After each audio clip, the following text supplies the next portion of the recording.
មិនដែលនឹកស្មានបានជួបស្នេហ៍ពិតឡើយពេលលែងឈឺតទៀតហើយប៉ុន្តែក្រុមយ៉ាងទុយពីការគិត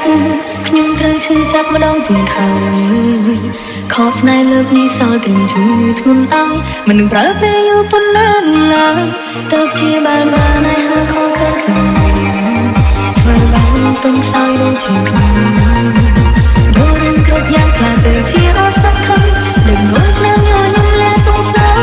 ការឈឺចាំញឹមទុំនោះនៅរំលងស្នេហ៍ស្របំពេញលេទៅជាអភ័យស្នេហ៍នេះជាពុកថាជាទឹកភ្នែកលើចង្ក្រានមិនមកក្រោយអានសៀវភៅចាំតែ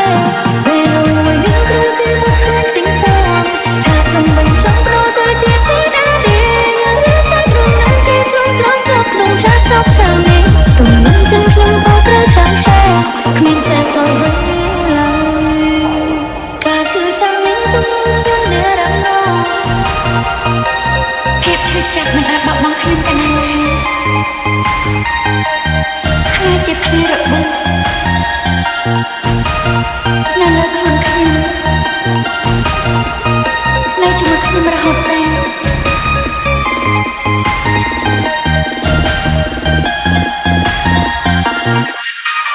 It's me, Nick Remix.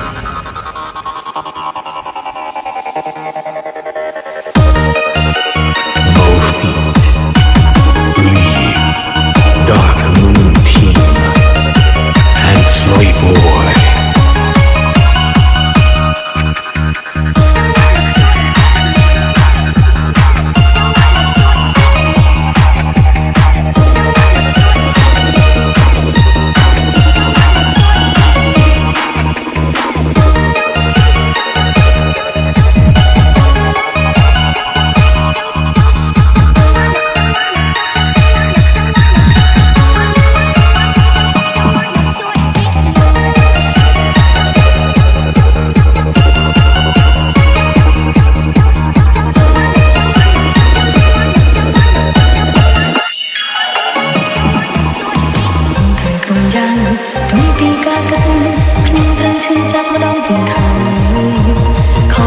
Hãy subscribe cho kênh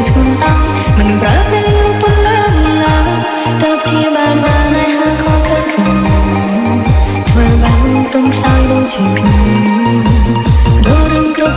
hấp dẫn